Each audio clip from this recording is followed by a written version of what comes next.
자, 시편은 150편. 하루에 다 읽을 수가 없어요. 그런데 너무 굿 아이디어가 있어. 3달 동안 매일 한 편에서 2편을 읽으면 그게 바로 기도가 되는 거야. 그것을 오늘 시편 듣고 매일 시편으로 기도하면 되는 거예요. 오케이? 오케이. 자, 갑시다. 뭐부터 시작하느냐? 시편 1편, 2편. 그러면은 시편 1편을 제가 한번 읽어보도록 하겠습니다. 복 있는 사람은 악인들의 꾀를 따르지 아니하며 죄인들의 길에 서지 아니하며 오만한 자들의 자리에 앉지 아니하고 오직 여호와의 율법을 즐거워하여 그의 율법을 주야로 묵상하는도다. 복 있는 사람은 여호와의 율법을 즐거워해야 돼. 즐거우세요? 지나가는 사람한테 저기요, 성경 읽는 거 즐거우세요? 네. 근데 그게 즐거운 거야. 너무 즐거워요. 50초 보니까 너무 즐거워. 그게 복 있는 사람이야. 여호와의 율법은 그럼 뭐냐? 누가복음 24장을 보면 예수님께서 전체를 얘기한 거야. 선지자의 글, 시편, 모세오경 다 여호와의 율법인 거야. 그러니까 그건 뭐냐면 성경을 주야로 묵상하며 즐거워해야 돼. 요거를 하고 계십니까? 그러면 복 있는 사람이야. 이게 제일 중요해. 시편 2편의 중요한 이야기를 할게요. 너무 힘들고 괴롭고 그랬어. 그런데 여호와께 피하는 모든 사람은 다 복이 있도다. 이게 뭔지 알아? 내가 신앙생활 하는데 너무 괴로워. 어떻게 해야 돼, 엄마? 기도. 그렇지. 기도하면서 여호와께 피하는 사람이 복이 있다. 자, 그러면 146편부터 150편까지 보면 할렐루야, 여호와를 찬송하라, 할렐루야. 할렐루야라는 뜻이 뭔지 알아, 엄마? 여호와를 찬양하라. 자, 그러면 이제 앞에 그림과 뒤에 그림 다 그렸어. 중간에 어떤 줄 알아? 제일 중요한 건 3편부터 시작입니다. 어떻게 시작하느냐 딱 봤더니 다윗이 그의 아들 압살롬을 피할 때지연시. 그러면서 너무 현실은 어두워. 아니, 여호와의 율법을 주야로 묵상하면서 즐거워하면 복이 있다면서요. 예. 그리고 힘들 때마다 그 여호와께 피하면 된다면서요. 예. 그래서 3편을 보면 다윗이 도망다녀. 여호와여, 나의 대적이 어찌 그리 많은지요. 일어나 나를 치는 자가 많으니이다 하면서 끝에 보면 구원은 여호와께 있사오니 주의 복을 주의 백성에게 내리소서 하면서 처음에는 너무 힘들어요. 하지만 하나님께 의지합니다. 그 다음도 너무 괴로워요. 하나님 곧 죽을 것 같아. 하지만 하나님께 의지합니다. 라고 계속 다윗이 고백을 해.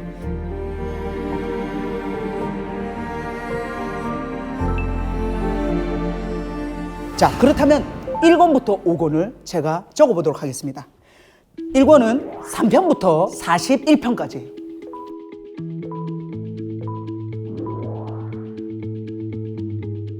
이거는 대부분이 다윗이 썼어.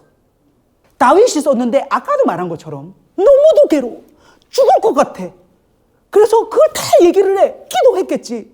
그리고 결국은 하나님께 의지할 거예요. 하나님이 살려주세요. 이거야. 그래서 다윗이 개인 기도를 시작해서 민족을 기도하게 되고 열방을 기도하게 되고 결국은 그리스도를 위한 기도를 하게 돼. 이거는 42편부터 시작하는데 흐름이, 야, 이거는 누가 썼냐면 코라 자손이 써. 코라 자손. 민수기 26장 9절에서 11절을 보면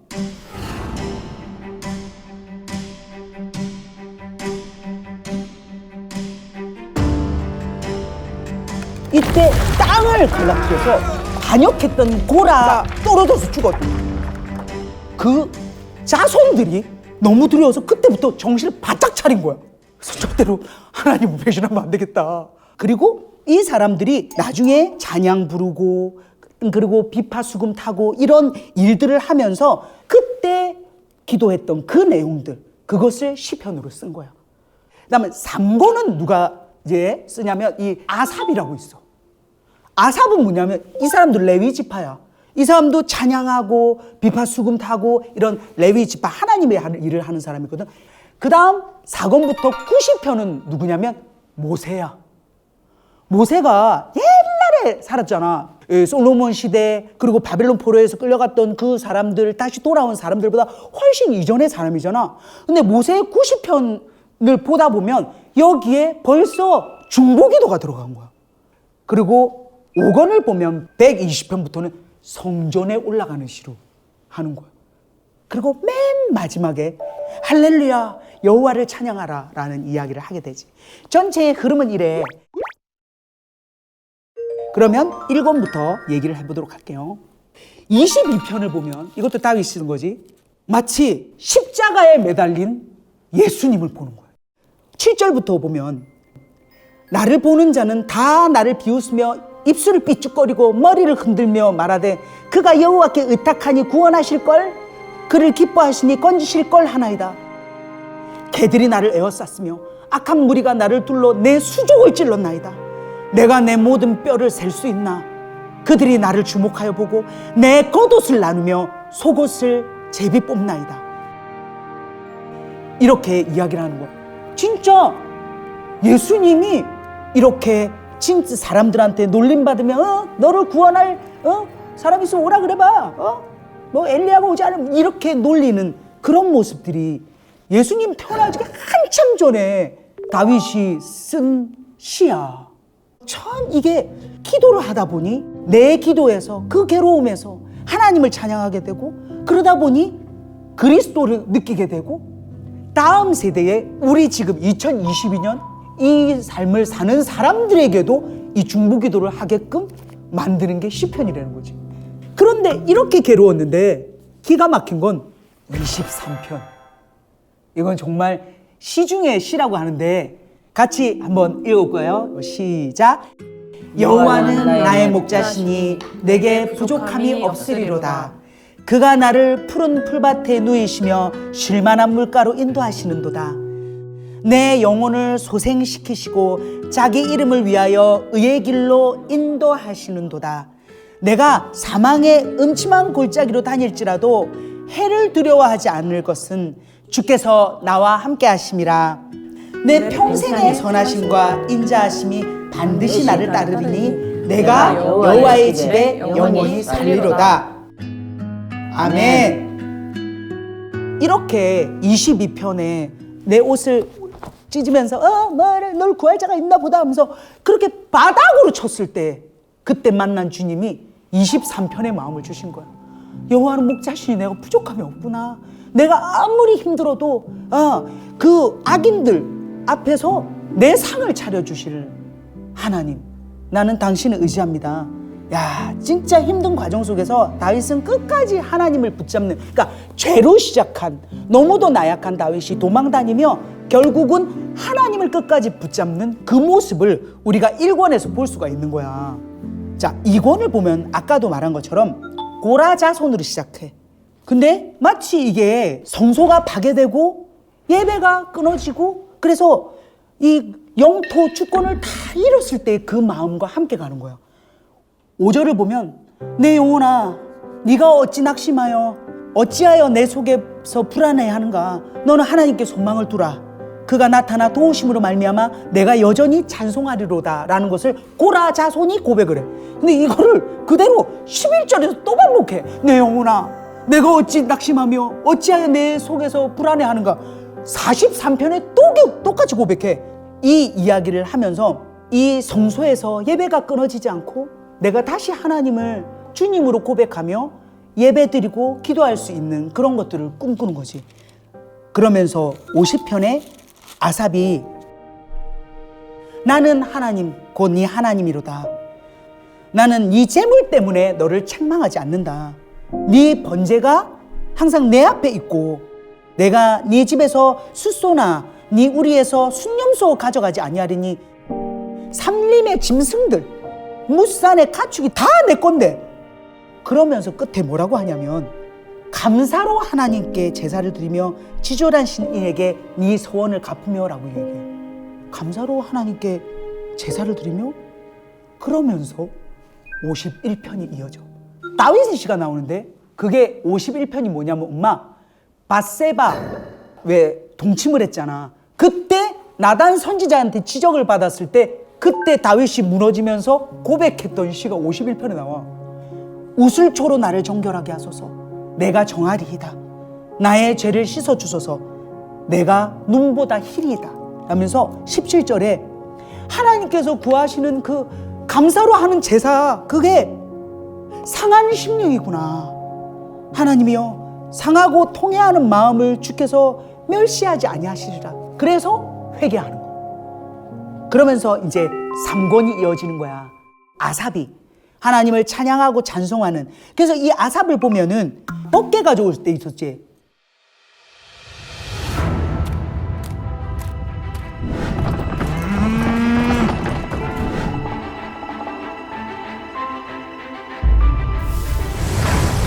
그때 연구했잖아, 다윗이. 이러면 안 되겠다. 그러니까 그것을 연구하면서 성전 전체에 찬양도 주관하고 이랬던 사람이 73편부터 쭉 써나가. 뭐라고 고백을 하냐면, 아기는 너무 잘 돼. 진짜 보면 예수 안 믿고 교회 안 다니는데 잘 되는 사람 너무 많잖아. 그러니까 너무 이 사람도 시험이 든 거야. 내 마음에 질투가 일어난 거야. 이거를 73편에서 아삽이 표현을 해. 그러다가 17절에 아삽이 하나님의 성소에 들어갈 때야 그들의 종말을 내가 깨달았다라고 그래. 아, 주께서 그들을 미끄러운 곳에 두시며 파멸에 던지시리니 그들이 어찌하여 그리 갑자기 황폐되었는가 놀랄 정도로 그들을 전멸하였나이다. 그래서 내가 교회에 갔을 때, 성소에 갔을 때 그때서야 깨달은 거야. 그러니까 우리가 진짜 하나님을 깊이 묵상하고 사랑하고 하면 잘 먹고 잘 살고 보다 하나님과 내가 동행하는 것이 이게 정말 행복이구나 라는 거를 깨닫게 됐다라는 걸 아삽이 73편을 통해서 고백을 하는 거야. 아멘. 그러면서 하나님께 가까이 하면 내게 복이라. 하나님이 가까운 게 복인 거야. 그럼 엄마는 복 많은 사람이네. 최복순이잖아. 그런데 왜 복이 많다고 하냐면 이름도 최복순이긴 하지만 주님을 알았기 때문에. 그렇지. 여호와의 율법을 쥐하로 묵상하고 그리고 즐거워하지. 즐거워 안 하면 그 성경을 그리 읽겠어. 그러니까 하나님께 가까이 하면 내게 복이. 그 복이었던 거야, 엄마. 그러다가 84편을 봤어. 고라 자손이 고백을 해. 이 사람들이 나중에는 성문을 지키는 일을 하는데 다 뭐라고 하냐면 10절에 주의 궁정에서의 한 날이 다른 곳에서의 첫날보다 나은즉 악인의 장막에 사는 것보다 내 하나님의 성전 문지기로 있는 것이 좋사오니.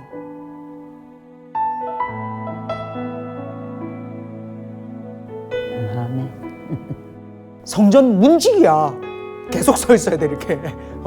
특별히 뭐 월급도 비싸지도 않아.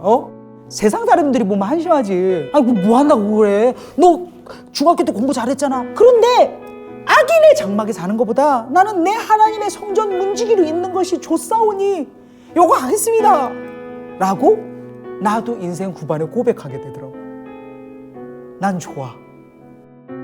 아멘. 문지기는 아니고 바람잡이. 이 마음이 이 시편을 읽으면서 확 열린 거야.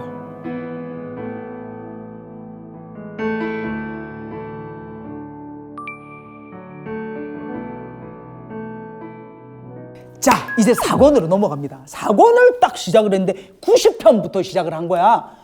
모세의 기도를 시작하네. 모세는 언제적 사람이야? 오래됐는데 그때 썼던 이 기도가 지금의 우리가 기도하는 거랑 똑같더라고. 자, 읽어볼게. 주는 대대 우리의 거처가 되셨나이다. 산이 생기기 전, 땅과 세계도 주께서 조생하시기 전 곧 영원부터 영원까지 주는 하나님이시니이다. 우리의 연수는 70이요 강건하면 80이라도 그 연수의 자랑은 수고와 슬픔뿐이요 신속히 가니 우리가 날아가나이다.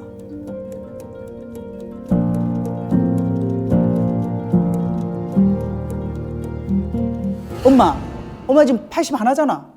산전수전 공진전 다 겪었잖아. 근데 돌아보면 이제 80이 금방 지나버렸어. 우리의 연수가 그래. 그런데 우리가 하나님을 섬기고 가졌던 이 모든 이 마음으로 하나님 보호하셔서 우리는 영원한 삶을 사는 하나님의 나라로 가는 거잖아. 그것에 대한 모세의 이야기들을 쭉 써놓은 거야. 그래서 또 보니까 그 오래전에 모세가 그 광야에서 말 안 듣는 이스라엘 민족 끌고 가면서 너무 괴로워서 여호와여 하면서 중보기도 했던 그 중보기도가 지금의 우리를 위해서 쓴 것으로 제4권의 모세의 기도를 중보기도로 써놓은 거야. 그런데 91편을 읽으면서 너무 든든해졌어. 하나님이 우리를 어떻게 보호하는지 보디가드 하나님을 91편에 써놓았어. 지존자의 은밀한 곳에 거주하며 전능자의 그늘 아래에 사는 자요. 이 표현이 죽이는 거야. 봐봐 엄마. 지존자의 은밀한 곳에 거주해. 내가 얼마나 예수를 잘 믿는지 사람들 잘 몰라.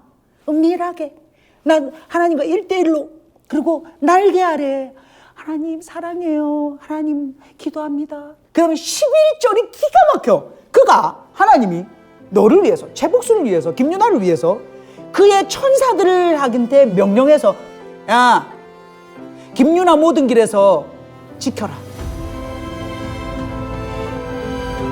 거기에 필요한 것은 여호와의 율법을 취하로 묵상하고 즐거워하며 여호와께 비하며 기도하는 자.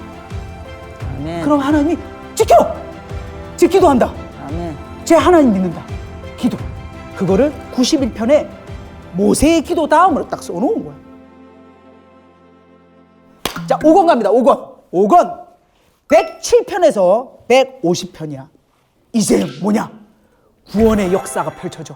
새하늘 새 땅, 천년왕국 많이 들어봤지? 이제 하나님이 이끌어 가실 멋진 하나님의 나라에 대한 것들을 5권에 써놓은 거야. 그리고 110편은 곧 바로 예수님의 이야기예요. 그러니까 구석구석에 그리스도의 이야기들이 숨어져 있는 거야.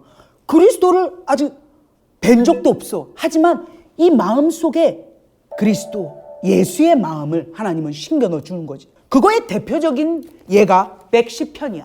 읽어볼게요. 여호와께서 내 주에게 말씀하시기를, 그 주가 그리스도시겠지. 내가 네 원수들로 네 빨판이 되게 하기까지 너는 내 오른쪽에 앉아 있으라. 어디서 많이 들어봤죠? 여호와께서 시온에서부터 주의 권능의 큐를 내보내시리니 주는 원수들 중에서 다스리소서. 주의 권능의 날에 주의 백성이 거룩한 옷을 입고 즐거이 헌신하니 새벽 이슬 같은 주의 청년들이 죽게 나오는도다. 그 새벽 이슬 같은 주의 청년들이 곧 우리야. 엄마도 청년이야. 유나는 청청년이야. 그러면서 4절에 보면 너는 멜기세덱의 서열을 따라 영원한 제사장이다. 예수님한테 한 거잖아. 그죠? 엄마? 멜기세덱, 히브리서에도 나오고 창세기에도 나왔던 그 멜기세덱, 곧 예수님의 예표, 이 얘기를 하는 거지. 제사장이라면 또 곧 이것은 우리에게 얘기를 하는 거야. 우리가 곧 지금은 제사장이야. 그잖아 엄마. 다음 111편부터 113편을 보면은 이집트에서 나오게 하신 것처럼 이제 그들이 바벨론에서 나온 것을 축복하고 기뻐하는 그 이야기가 나와. 자, 126편을 보면 바벨론 포로에 있다가 이걸 그대로 표현을 해서 여호와께서 시온의 포로를 돌려보내실 때 우리는 꿈꾸는 것 같았도다. 그러니까 70년을 바벨론에서 이렇게 살고 있었어. 근데 이게 고레스, 우리가 아직 수업은 안 들었지만 성경에 있는 거를 스포를 하자면 고레스 왕을 통해서 야 너네 웬만큼 이제 했으니까 넌 돌아가라. 그래갖고 온 거야. 그래서 예루살렘에 도착한 거야. 너무 좋은 거야. 그래서 보면은 웃음이 가득하고 혀에 찬양이 가득한 거야. 이게 곧 뭐냐? 성전으로 올라가는 거고, 우리가 곧 하나님을 멀리하다가 이제 마음을 열고 우리가 교회가 되는 그때인 거야. 눈물을 흘리며 씨를 뿌리는 자, 이게 곧 뭔지 알아요? 엄마 이게 뭔지 알아? 엄마가 맨날 하는 거야. 유나가 하는 거야. 중보기도. 중보기도가 얼마나 대단하냐면 이걸로 세상을 하나님이 이끌어 가셔. 하나님은 전지전능하시니까 하나님도 알아서 하시는 거 아니야? 근데 하나님은 시스템을 그렇게 안 만들었어. 우리가 기도하면 하나님이 거기에 답하시는 거예요. 원하는 게 있어? 세상을 멋지게 만들고 싶어? 하나님의 나라와 의를 세우고 싶어? 기도하라. 물론 말씀을 바탕으로 기도해야지. 그 중보기도를 뭐라고 했냐면 눈물을 흘리며 씨를 뿌리는 자는 기쁨으로 거둔다 라고 126편에 바벨론에서 돌아온 그 포로로 살다가 70년 만에 돌아온 사람들에게 이것을 고백하게 하지. 아멘. 살짝 좋을 수도 있잖아. 안 좋은데요. 안 좋습니까? 네. 자, 137편은 아직 포로 생활을 하고 있어. 바벨론이야. 이스라엘에서 비파수금 타면서 여호와여 여호와는 인자하시며 그의 인자하심이 영원하미로다 연주를 했는데 지금 뭐야? 포로 생활이잖아. 근데 이 바벨론의 병사들이 가서 야! 너 뭐 비파수금 잘 탄다며? 노래 한번 해봐. 그러니까 이거야. 야 개그맨 너 웃겨봐. 이런 것처럼 포로 왔는데 여기서 여호와를 어떻게 찬양을 해? 그래서 시킬까봐 이런 수금을 나무 위에다 걸어놓은 거야.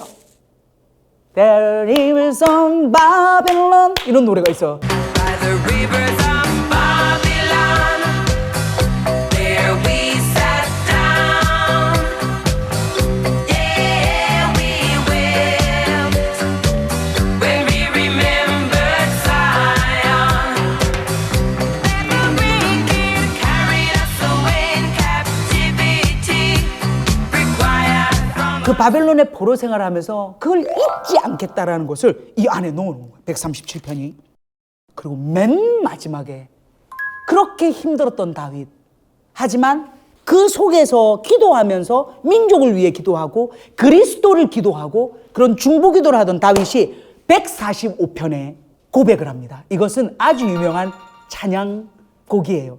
그래서 이 145편을 찬양을 한번 해보면 좋을 것 같습니다.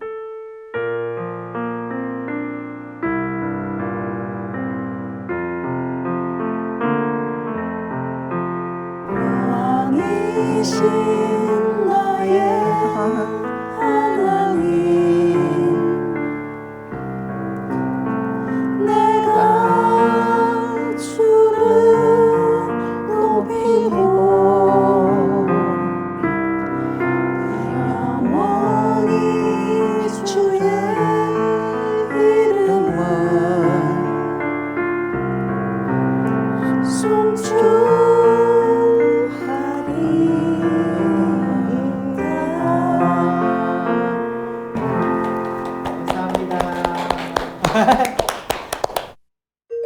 마지막으로 150편 마지막 같이 읽어볼게요. 시작. 호흡이 있는 자마다 여호와를 찬양할지어다. 할렐루야. 아멘. 지금 교회를 다니고 이렇게 예수를 믿는 사람뿐만 아니라 호흡이 있는 자마다 우리는 그 사람들에게 예수를 믿을 수 있도록 이끌어줘야 됩니다. 그래서 할렐루야 여호와를 찬양하라 이걸로 마무리를 합니다. 구약의 세계로 오십시오. 우리가 오늘 아가서는 진짜 두 분하고 하게 된 게 너무 다행이라고 생각을 해요. 왜냐하면 이거는 신랑 신부의 이야기거든요. 그래서 이 아가서를 읽다 보면 어떤 때는 무슨 뭐 이렇게 막 나쁘끄러운 그런 표현도 있고 그런데 꼭 그것만은 아니라 하나님과 그 백성의 관계, 그 다음에 주 예수 그리스도와 또 우리 교회의 관계로 삼중적인 의미가 있거든요. 그래서 그거를 함께 우리가 어우러가면서 공부하면 좋을 것 같아요. 1장을 한번 읽어볼까요? 시작. 솔로몬의 아가라. 이 아가라는 것이 이게 노래 중에 노래라는 거거든요. 그렇다면 아가서는 이렇게 봅시다. 여러분, 자 봐요. 오페라다. 이거는 오페라다. 아베 마리아 뭐 이런 거 있잖아요. 네. 그런 것처럼 이거를 가만히 있어봐. 시간 순서대로 이렇게 1장에 갔으면 2장에 이렇게 하면 해석이 안 돼. 그래서 정말 하나님이 주나 지연아 내가 널 너무 사랑해. 내가 얼마나 가슴 아리를 하는 줄 아니? 라는 걸 시로 8장으로 표현했다고 생각하면 될 거예요.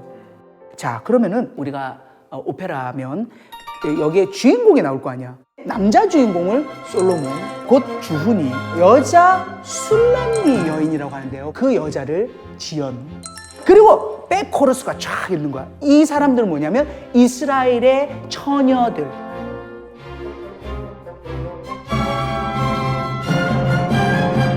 먼저 1장 2절이요. 여자가 하는 겁니다. 제가요? 자기가 술람이니까 이제 감정을 좀 넣어서 한번 해봐요. 바라보면서요? 성경을 바라보면서 하는 건 어떨까요? 성경을 읽어야 되잖아. 집에 가서 바라보시고 많이 당황스럽네요. 예. 내게 입맞추기를 원하니 내 사랑이 포도주보다 나음이로구나. 내 기름이 향기로워 아름답고 내 이름이 쏟은 향기름 같으므로 처녀들이 너를 사랑하는구나. 내게 입맞추기를 원하는 누가 입맞췄으면 좋겠어요? 주훈. 그거예요. 남편에게 아니면 주님께 고백하는 거예요. 지금 첫 스타트를. 주님 입맞추기를 원합니다. 주님 저에게 사랑을 나누어 주세요. 그게요 세상 포도주보다 훨씬 나아요 라고 고백을 하는 거예요. 그리고 그 다음에 보면 당신의 기름이 그러니까 그 주님의 인품이 너무 향기롭고 아름다워서 처녀들이 그러니까 나 외에 다른 사람들도 그래서 주님을 다 사랑하는구나. 그래서 그렇게 믿는구나 라는 생각을 하죠. 1장 4절부터 보면은 주님께서 이렇게 그의 방으로 이끌어 드리는 거예요. 이렇게 나를 인도해 주세요. 그러면 당신을 따라서 달려가겠습니다. 하면서 주님의 사랑을 이제 갈구하고 맛보려고 해요. 그리고 딱 고백을 해. 예루살렘 딸들아, 내가 되게 검잖아. 그러니까 술람미 그 여인은 되게 이 피부가 검어요. 왜냐면 광야에서 그 다음에 이 들판에서 일을 많이 한 거예요. 그리고 이제 게달의 장막 같을지라도라고 나오잖아요. 게달의 장막은 완전 광야나 들판에 있는 거거든요. 그러니까 그 유목민들이 그렇게 생활하다 보면 뭔가 낡고 했는데 야 솔로몬 휘장가도 같다라고. 왜냐하면 주님이 우리를 바라볼 때는 이 사람이 아무리 검고 추리해 보여도 그냥 주님의 눈에는 최고인 거야. 그냥 우리는 솔로몬의 휘장가 같다라고 표현을 합니다. 그리고는 이제 주인공 남자가 탁 등장한 거야. 그러면서 뭐라고 표현하냐면 9절부터 주훈님께서 읽어보시기 바랍니다. 목소리 쫙 깔고. 내 사랑아, 내가 너를 바로의 병거의 준마에 피하였구나. 내 두 뺨은 따은 머리털로 내 목은 구슬꿰미로 아름답구나. 그러니까 세상에 가장 좋은 말로 내 사랑하는 사람에 대해서 표현을 하는 거잖아요. 그 이집트의 파라오의 병거의 준마면 얼마나 뛰어나겠어. 지현 씨가 그렇다라는 거예요. 준마 같다라는 거야. 그러면서 신부가 이제 그래요. 왕의 침상에 앉았을 때에 이때 이 침상은 사실 번역본이나 다른 걸 조사해보니까 그냥 식탁이에요. 식탁이고 거기에서 이제 다 이렇게 앉아 있는데 나의 나도 기름이 향기를 뿜어냈구나. 그러니까 주님 곁에 있으면 좋은 그런 기름, 그런 것들이 뿜어져 나오는 것 같은. 내 남편하고도 옆에 있을 때, 내가 사랑받을 때 이렇게 있으면 그냥 왠지 모르게 예뻐 보이거든. 옆에서 남편이 이렇게 바라봐주고 아껴주고 하는 사람은 옆에서 빛이 나. 그러니까 그렇게 봐야 돼. 화가 나더라도 사람들 앞에서. 그러면 이 사람이 빛나 보여요. 그런 표현을 지금 하는 거예요. 그러면서 신랑이 얘기합니다. 15절에 내 사랑아, 너는 어여쁘고 어여쁘다. 그러면서 뭐라 그래요? 네 눈이 비둘기 같구나. 비둘기는 뭐를 상징해? 순결. 뭔가 정말 투명하고 깨끗하고 정결하고 예쁘잖아요. 근데 솔직히 여기서 주님을 향해서 우리 얘기를 한번 해봅시다. 너는 어여쁘고 어여쁘다 하는데 우리는 사실 죄투성이잖아. 우리는 너무 부족하잖아. 근데 주님은 아가서 첫 장부터 야 어떻게 표현할 줄 몰라. 어여쁘고 어여쁘다. 이렇게 솔로몬을 통해서. 솔로몬은 알잖아요. 1000번째 할 때 내가 널 위해서 뭘 줄고 했을 때 모든 것을 다 줬거든요. 그때 지혜와 총명을 다 쏟아준 거예요. 그러니까 하나님의 주님의 마음을 여기에다가 이 아가서에다 녹여낸 거죠. 그러니까 성령께서 하신 거예요. 자, 2장 넘어갑니다. 2장부터 이거 있잖아. 영감 왜 불러 희들의 매여놓 아니면 나 사랑이라면 너무인가 봐 이런 거 있어. 진짜 잘하신다. 얘 좀 개가수로서 활동을 하고 있거든요. 이게 2장은요 이제 어떻게 되냐면 신랑 신부의 대화가 왔다 갔다 해요. 여기에 이제 주고받도록 하겠습니다. 신부 들어가시죠. 나는 사론의 자, 수선. 그러니까 나는이라 나는. 나는 그래, 지금 좋아, 지금 좋아. 골짜기를 상상해. 골짜기에 백합화요. 그럼 여기서 다 CG로 그림을 넣어준다니까. 아가서를 이렇게 안 하면은 답이 없다니까. 알겠습니다. 오케이, 좀 잘해줘야 돼. 알겠습니다. 자, 조명 좋고 마이크 좋고 해보겠습니다. 스탠바이. 자, 큐.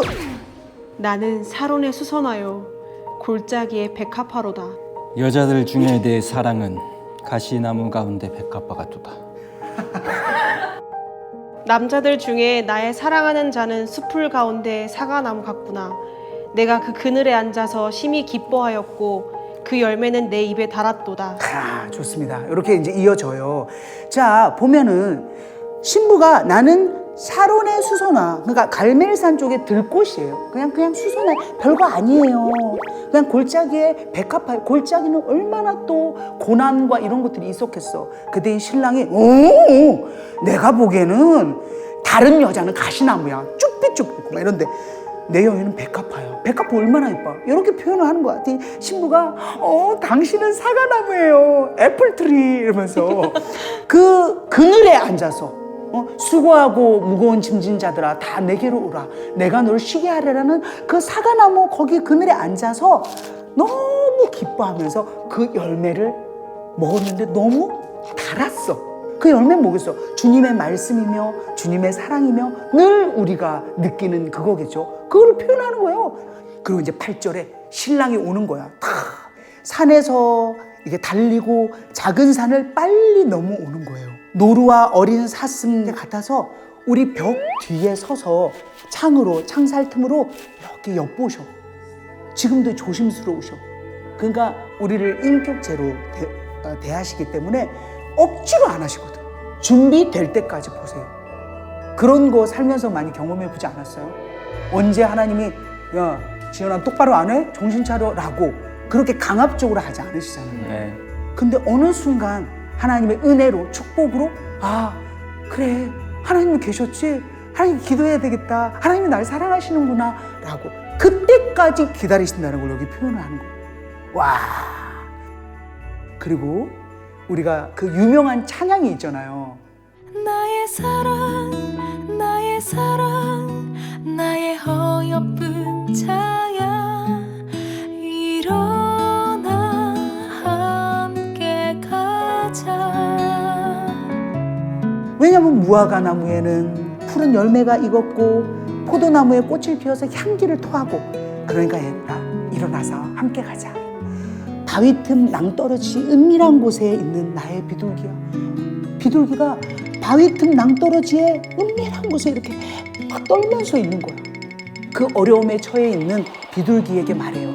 이제 일어나서 함께 가자라고 이끌어주세요. 네 얼굴을 보게 해줘.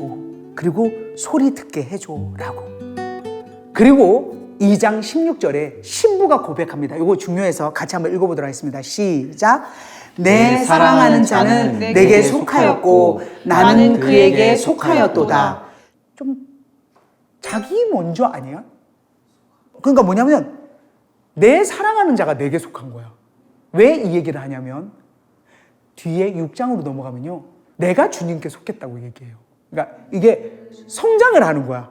이 아가서 안에서 나중에 성장을 하는 과정을 보게 되어서 요거를 찍은 겁니다.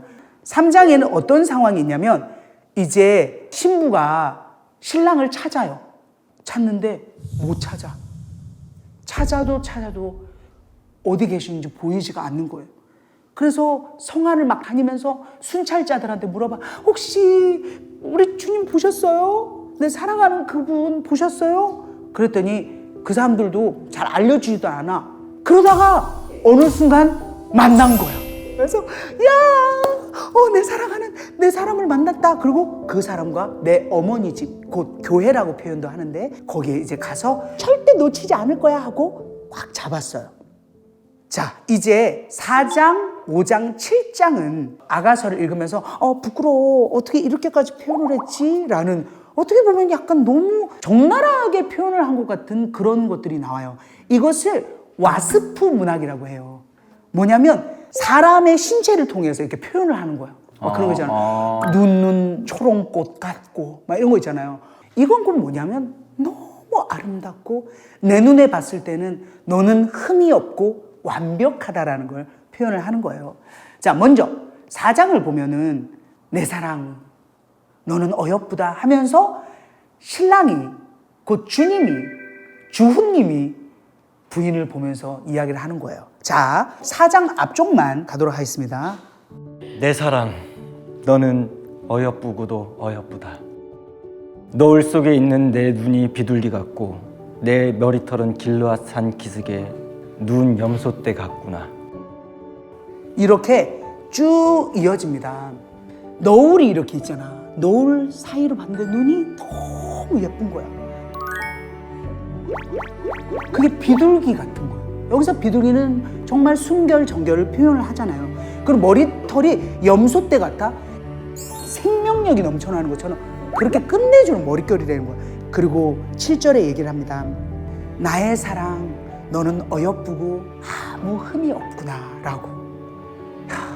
솔직히 우리가 얼마나 흠이 많아요. 근데 아무 흠이 없다? 우리가 거룩하다? 이 말도 안 되는 거. 그냥 하나님이 그렇게 부르기로 정하신 거예요. 그걸 아가서에 그대로 녹여냈더라고요. 이제 어떤 상황이 벌어지냐면 신부가 잠이 든 거야. 그러면 알잖아. 잠이 싹 들면 정말 깨기 싫잖아. 누가 깨우는 것도 짜증나잖아. 뭐 먹으라고 그러더니 싫어하고 자잖아. 자고 있는데 신랑이 온 거야. 세상에 그 길을 어떻게 힘들게 하는지 밤 이슬이 머리에 다 젖어가지고 거의 흠뻑 젖었어요, 신랑이. 근데 신부가 자고 있는 거야. 신랑이 문을 두드려요. 본인이 직접 열지도 않아. 주님은 그런다니까. 신약을 보면요, 예수님도 이런 표현을 계속 해놔요. 나는 문 밖에 서 있다. 이 문을 열어서 나를 만나자. 이런 이야기들이 나오거든요. 그런 것처럼 진짜 이렇게 밤 이슬을 맞고 바깥에서 문을 열어달라고 하는데 이제 뭐라고 신부가 얘기를 하냐면 이거 그대로 내가 얘기를 할게요. 저기 옷을 벗었으니 어찌 다시 입겠어요. 이렇게 말을 해. 아가서에. 그리고 발을 씻었으니 어찌 다시 더럽히겠어요. 이렇게 갈등을 해. 어머나? 그 찰나에 그 중요한 시기를 놓쳐가지고 주님이 안 계셔. 어디로 가버렸어. 내가 찾아도 찾을 수가 없는 거야. 언제나 물론 주님은 함께 계시지만 우리가 계시죠? 언제든 만날 수 있는 거잖아요. 내가 원하면 되는 거 아니야라는 건 아니거든요. 만날 때 만나야 하는 그 그거야. 그러니까 그 우리 신약에 보면 열처녀이잖아. 등을 다 준비를 했는데 저기 우리 기름이 모자라니까 좀 빌려줘. 우리는 우리 기름을 써야 되니까 너도 빨리 가서 기름을 가져와. 그 기름 잠깐 갔다 온 사이에 문이 닫혀버렸네. 왜 그러셨어요, 하나님? 열어줘야지. 그거는 우리가 창조주 하나님께, 예수님께, 성령님께 그때 쓸 수가 없다니까요. 그때가 늦은 거죠. 그래서 이 여인이 뛰어나와서 저기 우리 주님 못 보셨어요? 사랑하는 자 못 보셨어요? 근데 이 사람들이 그거를 돌봐줄 생각을 안 하고 그 여자를 막 때리고 막 상처를 입히고 막 옷마저 막 빼앗아 버려. 그래서 이제 오히려 더 상처를 받고 괴로우니까 막 이제 고백을 하는 거야. 사랑하는 자에게 전해다오. 내가 병이 났다고. 정말 나 너무 괴로워 주님. 막 이러면서 이제 계속 뒤늦은 후회를 하는 거예요. 그랬더니 여자들이 물어. 그 분이 뭐가 그렇게 좋다고 그렇게 쫓아다니고 그렇게 원하냐? 하고 물어봐. 그랬더니 이제 신부가 고백을 하는 거야. 그분이 어떤 분이냐면 그거를 우리 신부가 멋지게 한번 고백해봐. 10절부터 시작. 내 사랑하는 자는 희고도 불거 많은 사람들 가운데 뛰어나구나. 맞아, 뛰어났어. 머리는 순금 같고 머리털은 고불고불하고 까마귀같이 검구나. 눈은 시냇가의 비둘기 같은데 우유로 씻은 듯하고 아름답게도 박혔구나. 좋아요. 우리 주님은 곧 하나님은 정말 순결하시고 거룩하시고 그리고 영원한 생명이시면서 그 말씀은 달달하는 표현을 이렇게 한 거예요. 자, 6장에 변화가 일어납니다. 이야기를 쫙 듣더니 여자들이 또 홍보를 했어. 야, 그래? 같이 찾자. 막 이렇게 된 거야. 같이 찾아 돌아다니는 거야. 그럴 수 있어. 그러니까 정말 회개하고 주님을 사랑하는 그 마음으로 내가 나아갔을 때 믿지 않는 자들, 믿음이 약한 자들도 같이 일어날 수 있다라는 거예요. 제가 그렇거든요. 얼마 전에 여행에 막 촬영 갈 때도 이경실 언니도 박미선 언니도 너 뭐하냐? 나 성경 읽어. 아가서 이렇게 브리핑 해야 되고 그랬더니 경실 언니가 그랬더니 나도 한번 읽고 싶다. 그렇게 되는 거예요. 그러니까 내 마음속에 계신 주님은 어떻게 표현할 수가 없어요. 그래서 처음에는 모르니까 나도 예수 믿어, 예수 너무 좋아 그랬는데 지금은 어떠냐면 믿지 않는 자에게 함부로 이야기하지 않아요. 왜? 이 소중한 주님을, 이 하나님을, 이 성경을 싼 값에 넘기고 싶지 않아요. 그래서 원하지 않는 자에게는 전 얘기하지 않습니다. 그러다가 내가 모습으로 보여줄 때 너 뭐 읽냐? 나 성경 읽어. 그거 뭔데? 그때 설명해요. 그래도 에이 난 싫어 하면 그냥 그대로. 이거는 진짜 개인적인 이야기인데 얼마 전에 내 사랑하는 친구 명수를 만났어요. 박명수를. 명수에 대해서 중보기도를 하고 있었거든요. 명수랑 오랜만에 촬영을 하게 된 거야. 그래갖고 이제 나는 뭐 쉬는 시간에 성경을 읽으니까 그 명수 야 조혜라 뭐하냐 그래갖고 성경을 읽었어. 근데 걔의 입을 통한 고백이 끝내주는 거야. 정말 자기 조카가 너무도 많이 아파가지고 위험했대요. 그래서 주님께 매달렸대. 이 조카를 낫게 해주면 내가 교회를 나가겠습니다. 그 조카가 사랑한 거야. 그래서 명수가 교회를 다닙니다. 명수가 나는 하나님을 끝까지 믿을 거다라고 고백을. 그러고 내가 하나님께 너무 기뻐가지고 성경책을 보냈죠. 그게 최근의 일이에요. 그 이야기가 아닐까.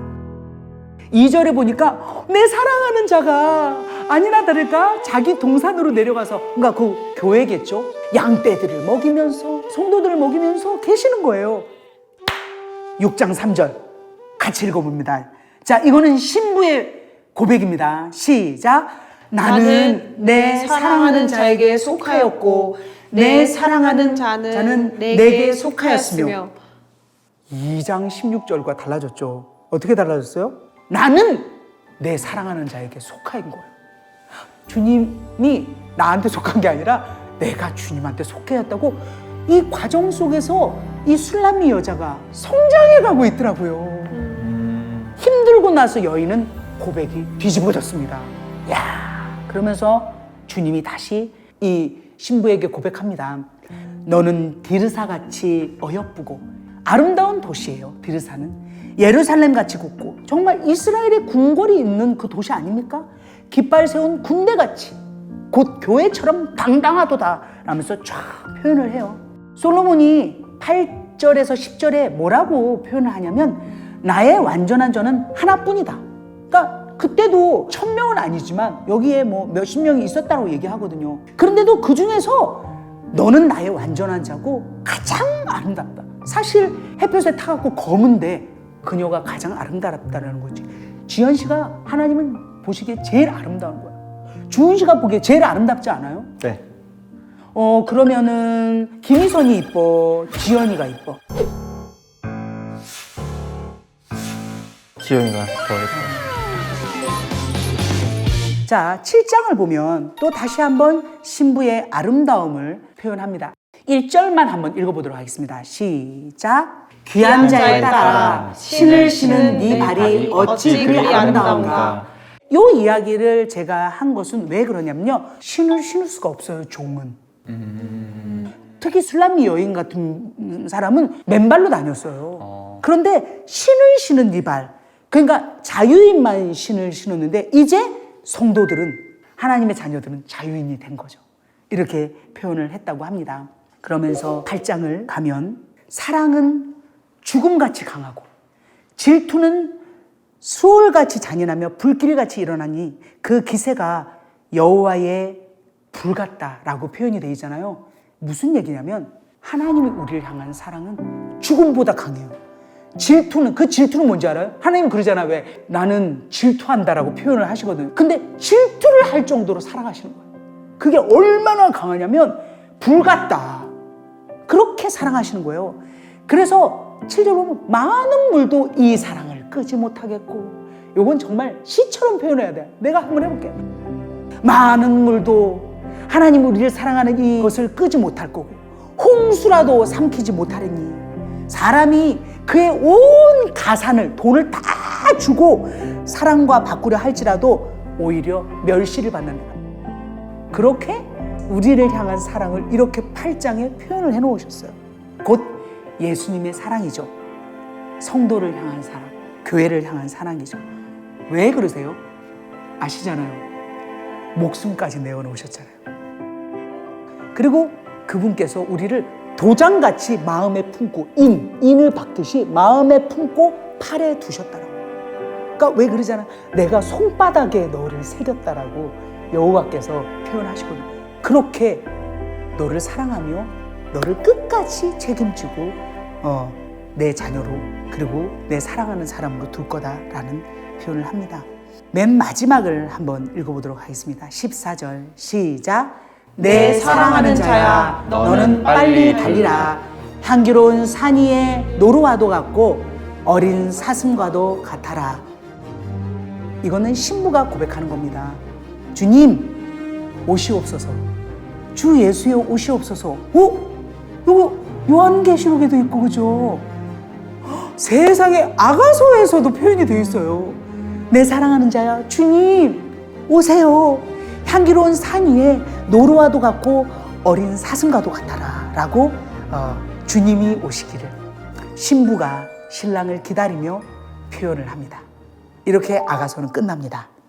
물론 진짜 신랑 신부의 그런 남녀간의 사랑일 수 있지만 하나님께서 솔로몬의 손을 통해 성령의 이끄심에 따라 표현해 놓은 이 8장은 어쩌면 주님과 우리의 사랑을 표현한 것이 아닐까. 이제는 이 아가서를 읽을 때 정말 하나님께서 나를 이토록 사랑했구나. 가장 감동적이었던 것은요. 이렇게 세잖아요. 세잖아요. 성격 장난 아니잖아요. 그런 저를 강제적으로 억압하지 않고 문 바깥에서 열어줘 라고 인격적으로 대하시는 그분, 교제해 주시고 사랑해 주시고 만나 주시는 그분을 저는 이제 매일 만나고 매 순간 만나며 의지할 겁니다. 여기까지입니다. 할렐루야. 자, 사실은 이 성경에 써 있는 것을 보면은 잠언, 전도서, 아가서 이렇게 써 있단 말이에요. 그런데 우리는 지금 시간 순서상 배우고 있는데 아가, 잠언, 전도서입니다. 왜 그랬냐면 우리는 솔로몬이 썼다고 전제를 합니다. 그래서 솔로몬이 20대 때 뭘 썼냐면 아가서를 썼어. Song of Songs를 이제 배웠고 그 다음이 잠언이에요. 솔로몬이 왕이 돼서 모든 것을 누리면서 지혜를 담아냈을 거다. 그리고 말년에 인생이 다 끝날 즈음 그때 남긴 책이 전도서다라고 얘기하는 거예요. 먼저 잠언부터 가도록 하겠습니다. 자, 잠언은 거의 대부분이 솔로몬이 썼다라고 이렇게 이야기를 하지만 중간중간에 보면은 히스기야의 신하들이 편집한 내용도 있었고 그 다음에 아굴이라는 사람과 르무엘 왕이 이렇게 쓴 내용이 있습니다. 세간에서는 이렇게 이야기를 합니다. 잠언은 지혜의 책이다. 지혜. 우리 친구 중에 김지혜, 이지혜, 지혜 정말 많잖아. 그지? 있구나. 자, 지혜를 우리가 히브리어로 말로 다니면 호크마입니다. 호크마. 이 호크마는요, 경건한 삶을 살기 위해서 따라가는 능숙한 기술을 얘기하는 거예요. 1장 7절을 한번 우리가 읽어볼게요. 시작. 여호와를 경외하는 것이 지식의 근본이거늘 미련한 자는 지혜와 훈계를 멸시하느니라. 경외. 외는 두려울 외자예요. 존경하는 거잖아요. 어떠한 자세냐면 하나님은 거룩한 존재예요. 우린 거룩해요? 우리 거룩하지 않아요. 거룩은 하나님만입니다. 하나님하고 저희하고는 같지 않아요. 그 자세를 취하고 하나님을 존경하고 두려워하는 거죠. 그거예요. 여호와를 경외하는 그것이 지식 곧 지혜의 근본입니다. 시편 111편 10절을 보면 아주 똑같은 말이 있어요. 여호와를 경외함이 지혜의 근본이다. 이게 지혜예요. 이거를 딱 놓고 자, 책 한번 읽어볼까? 비즈니스는 이렇게 하고 돈은 이렇게 벌어야 되고 맞아. 여기에서 우리는 정말 덕을 쌓고 이거는 단팥빵을 샀어. 단팥이 없는 거야. 그냥 밀가루만 있는 거야. 이런 거야. 아무리 안다고 하지만 여호와를 경외하는 그 마음이 없다면 지혜가 없는 겁니다. 자, 시편 112편을 찾아봅니다. 이게 잠언 전체를 표현해냈습니다. 자, 한 절 한 절 이렇게 돌아갈까요? 먼저 주시부터 시작. 할렐루야. 여호와를 경외하며 그의 계명을 크게 즐거워하는 자는 복이 있도다. 그의 후손이 땅에서 강성하며 정직한 자들의 후손에게 복이 있으리로다. 부와 재물이 그의 집에 있으며 그의 공의가 영구히 서 있으리로다. 그 지혜를 가지고 여호와를 경외하는 사람은 흔들리지 아니하고 의인은 영원히 기억됩니다. 흉한 소문을 두려워하지 않고 여호와를 의뢰하고 그의 마음을 굳게 정합니다. 그의 마음이 견고하여서 두려워하지 아니할 거고요. 대적들이 받는 보응을 마침내 봅니다. 이 내용입니다. 잠언은. 잠언의 중간에 악인은 의인은 악인은 의인은 막 나와요. 계속 나와. 악인은 곧 뭘까요? 여호와를 경외하지 않는 자예요. 의인은 뭘까요? 내가 이게 이익이 있어. 하지만 하나님을 두려워해서 하지 않아요. 내 돈 아끼고 싶지. 하나님이 저 밥 모퉁이에 있는 거 어려운 사람을 위해서 남겨놔. 그것을 지킨 사람은 하나님이 의인이라고 얘기해요. 그 사람이 곧 뭐다? 지혜를 가진 자다 라고 112편을 통해서 줄거리로 자가 놓았네요. 잠언 8장을 봅니다. 8장에 보면 엄청난 이야기가 나옵니다. 지혜를 이 8장 잠언에 의인화해놨고 그리고 그리스도와 접목시켜 놓았습니다. 22절부터 봅니다. 시작. 여호와께서 그 조화의 시작 곧 태초에 일하시기 전에 나를 가지셨으며 만세 전부터 태초부터 땅이 생기기 전부터 내가 세움을 받았나니. 이게 마치 창세기 1장 같지 않아요? 그죠? 네. 그때 뭐가 있었어요? 요한복음을 보면 말씀이 곧 하나님이시고, 그죠? 그가 곧 예수님이잖아요. 그 말씀이 지혜예요. 그 말씀이 주 예수 그리스도.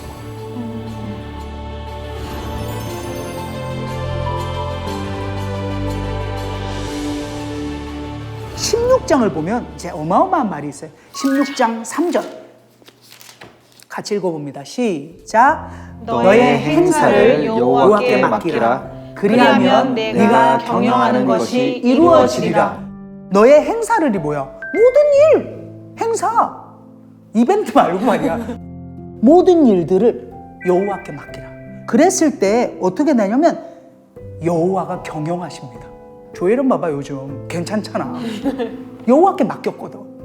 오십시오 열심히 성경 브리핑 했더니 하나님이 알아서 하시네. 응? 일이 샤샤샤샤샤 이루어져 가요. 자, 16장 9절을 한번 봅니다.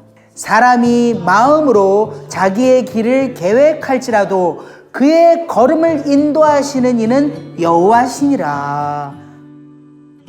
같은 말이에요. 내 마음으로 자기의 길을 계획하잖아.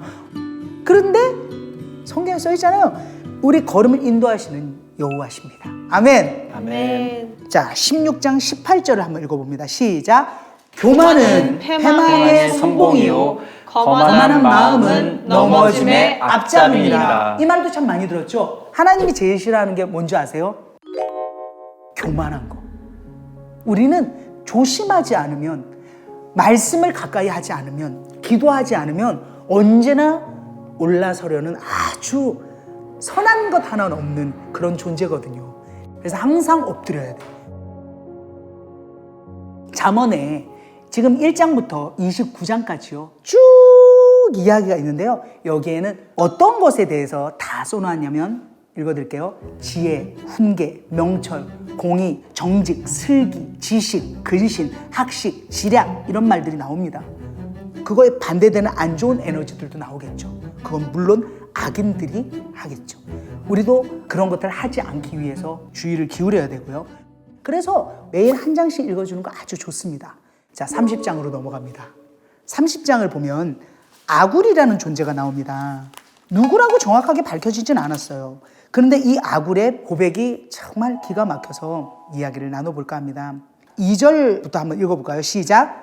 나는 다른 사람에게 비하면 짐승이라 내게는 사람의 총명이 있지 아니하니라. 우리가 살면서 이렇게 표현한 적 있던가요? 난 정말 너무 어리석어. 아직도 하나님을 잘 몰라. 물론 나를 난 진짜 쓸데없는 인간이 이렇게 자학할 필요는 없지만 어느 순간 우리는 성경을 잘 알지도 못하고 읽지도 않으면서 마치 하나님을 다 아는 존재처럼 나 다 알아 덮어놓고 믿어요. 그래서 자기 자신을 겸손하게 바라보는 그 아굴의 자세가 필요하지 않을까. 그러면서 아굴이 두 가지를 주님께 간청합니다. 첫 번째는 허위와 거짓말을 멀리하게 하소서. 그리고 두 번째의 고백이 전 너무 감동이었어요.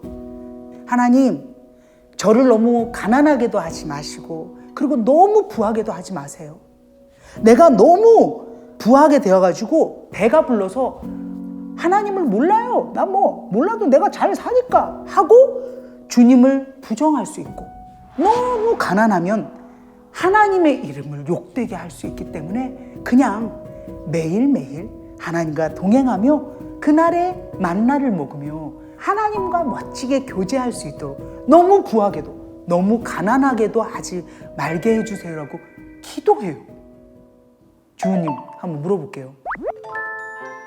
돈을 하나님이 싸놓고 있어. 야 주나 80억 줄게. 그거 아니 부인이 뭔가 저기요. 아니 남편은 가만히 있는데 부인이 너무 좋아해. 자 그럼 좋아요. 그럼 80억 생긴다면 땡큐지. 그런데 한 가지의 조건이 있습니다. 망가져요. 돈이 너무 좋아서 하나님을 저버릴지도 몰라. 그런 전제 조건이 있어요. 자 어떻게 하실래요? 그런 경험이 80억은 아닌데 있었어요. 어떤? 그러니까 세상에서 말하는 그 높은 기준은 아닌데 제가 교만해질 정도로 제 기준에서 그런 부분들이 있었을 때 사람들을 나쁘게 대하고 이렇게 되더라고요. 그런 제 모습을 봤었을 때 이게 너무 좀 공감이 많이 됐어요. 자 그럼 받으시겠습니까? 안 받겠습니까? 하나님이 허락하시면 뭐 받는 거고 아니면 말고 전 뭐 크게 중요하진 않은 것 같아요 지금은. 맞습니다. 갑자기 너무 부하게 된 거야. 그래서 내가 하나님을 놓치게 생겼어. 받지 않겠습니다. 라고 아굴이 고백합니다. 혹시 그런 경험 있으신가요? 있죠.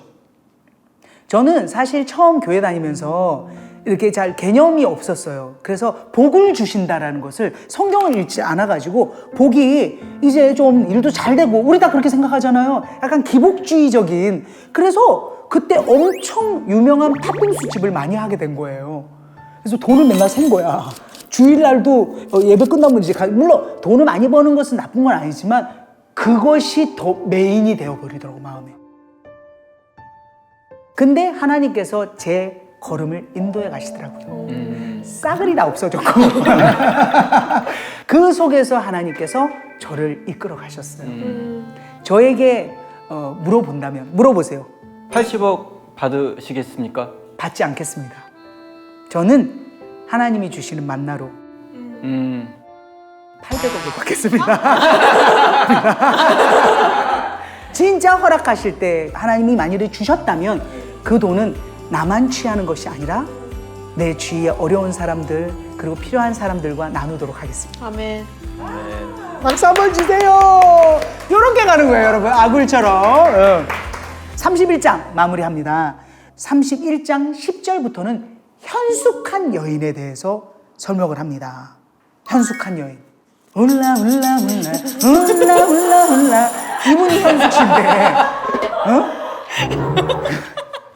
현숙한 여인에 대해서 우리가 한번 알아보도록 하겠습니다. 자, 요걸 알려드리면 성경을 읽는 분들 중에서 남편분들은 요거를 잘못 해석해서 아내는 이렇게 해야 돼 라고 거들먹거리며 아내에게 이거를 요구하기도 합니다. 자, 반대로 그렇게 생각하면 그런 현숙한 아내에겐 누가 있죠? 더 뛰어난 주님이 계시잖아요. 곧 우리 성도들에게 얘기하는 거예요. 하나님이 신랑이세요. 하나님을 향한, 주님을 향한 우리의 모습은 이렇게 현숙한 아내여야 됩니다. 오케이? 자, 그렇다면 현숙한 아내를 한번 보도록 하겠습니다. 10절부터 보면 누가 유능한 아내를 맡겠느냐? 그 값은 진주보다 더 뛰어나다. 아내를 믿으니 가난을 모르고 살아. 그리고 그녀는 남편을 돕고 해를 입히지 않습니다. 부지런히 일하기를 즐거워하고 먹을 것도 구해오고 음식도 맛있게 해주잖아. 20절을 보면 한 손은 펴서 가난한 사람 또 궁핍한 사람을 돕습니다. 온 식구를 따뜻하게 입히고 남편은 마을 사람에게 존경을 받습니다. 지금 이게 뭐냐면 우리가 정말 열심히 섬기고 말씀 읽고 기도하고 찬양하며 그리스도인으로 살아갔을 때 남편 주님께서는 마을 사람들한테 존경을 받는 거야. 그리고 29절을 한번 읽어보도록 하겠습니다. 시작. 덕행 있는 여자가 많으나 그대는 모든 여자보다 뛰어나다. 우와, 주님이 밥을 먹으면서 그러는 거예요. 자기야, 왜? 자, 세상에는 좀 뛰어난 여자들이 많아. 근데 자기를 따라갈 수는 없어. 어떨 것 같아? 진짜 그렇게 얘기해줘요. 아, 예. 진심이에요. 아 진짜 진심으로 진짜 그러고. 그렇게 네. 얘기해줘. 왜 그런 줄 알아요? 현숙한 여인이니까. 자, 30절, 31절을 읽으며 마무리를 합니다. 시작. 고운 것도 거짓되고 아름다운 것도 헛되나 오직 여호와를 경외하는 여자는 칭찬을 받을 것이라. 이게 결론입니다. 뭐라고요? 여자라고 했지만 우리 주님도 마찬가지예요. 여호와를 경외하는, 주님을 사랑하는 그 마음이 지혜를 가득하게 갖게 하고 성문에서 칭찬을 받습니다. 세상 사람들이 교회 다녀서 그런가 봐. 제가 달라졌어. 어떻게 예수 믿던 그 예수라는 존재는 어떤 존재야? 그때 브리핑 해야지. 그러려면 성경 읽어야 됩니다. 그러려면 오십시오 보셔야 됩니다. 지혜를 가져야죠. 그 지혜는 뭐라고요? 여호와를 경외함이 지식의 지혜의 근본입니다. 이렇게 마무리를 합니다. 다음 전도서로 넘어갑니다. 전도서는 솔로몬이 지긋이 나이가 들어서 마지막에 썼다라고 이야기를 합니다. 대상은 앞으로 세상을 살아갈 사람들에게 인생을 다 살아본 선배로서 글을 남겨놓은 거예요. 1장 1절부터 한번 읽어볼게요. 시작. 다윗의 아들 예루살렘 왕 전도자의 말씀이라. 전도자가 이르되 헛되고 헛되며 헛되고 헛되니 모든 것이 헛되도다. 마치 너무 허무주의 같아. 아, 헛돼. 아, 끝났어. 아, 그냥 막 살아. 이런 느낌이에요. 그런데 그것은 잘못 해석하신 거예요. 자, 헛되다라는 것은 헤벨입니다. 헤벨. 히브리어로 헤벨. 헤벨은 헛되다라는 표현보다는 수증기, 응? 입김, 연기. 공통점이 뭐예요? 여러분? 했을 때 보여요, 안 보여? 순간은 보이지? 사라져요. 그렇게 표현한 겁니다. 사라지는 것과 같다. 영원하지 않다. 1장 3절부터 쭉 보면 해 아래에 수고하는 모든 수고가 사람에게 무엇이 유익한가? 한 세대는 가, 한 세대 오지. 그 다음에 그 다음 애들 세대가 오고. 근데 우리는 없어요. 지금 이렇게 살고 있지만 잊혀지겠지.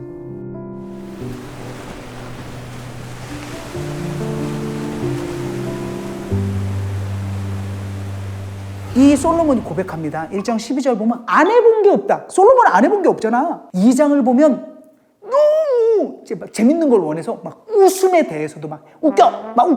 막 신하들이 쨍쨍쨍쨍 막 웃기게 했을 거 아니야.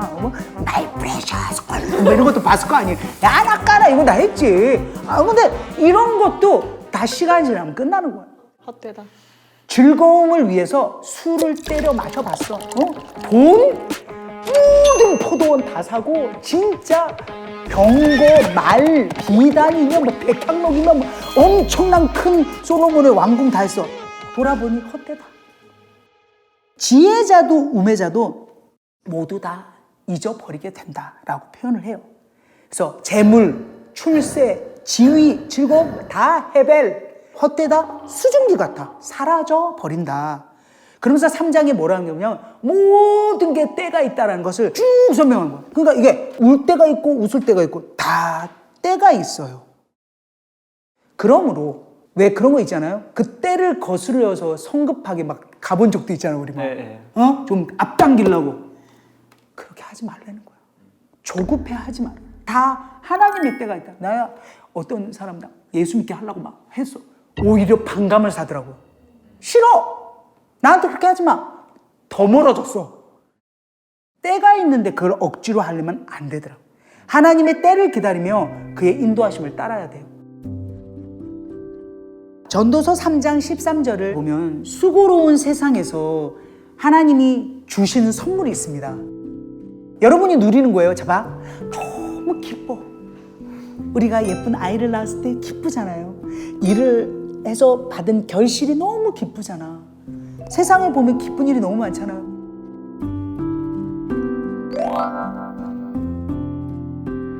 그런데 6장을 보면 우리가 불행한 일을 하면 뭐 여러 가지가 있겠지만은 첫 번째 불행한 일이야. 재물이 있어. 엄청 많아. 근데 누리지 못해. 왜 그런 거 있잖아요. 어떤 사람은 100원도 아끼는 사람 있잖아. 뭔지 알죠? 왜 겨울에도 왜 보일러 못 대고 막 달달달달 떨면서 막 내복 입고 하는 사람이 있다니까. 누리지 못하는 거야. 그 돈이 아까워서. 그리고 사실 그러잖아. 우리가 맨날 하는 말, 죽을 때 싸갖고 가는 것도 아닌데 빈몸으로 그대로 가잖아. 근데 그걸 못 쓰는 거야. 죽기 전날까지도 못 써. 다른 사람을 위해서도 못 써. 그냥 숫자로 존재하는 거야. 두 번째, 해도 만족하지 못하는 삶. 주위에 많잖아요. 그죠? 자식이 많아요. 여기서 표현이 돼 있어. 6장에 100명 정도가 내 자식이. 근데 뭐라고 써 있냐면 이 아버지가 안장되지 못해요.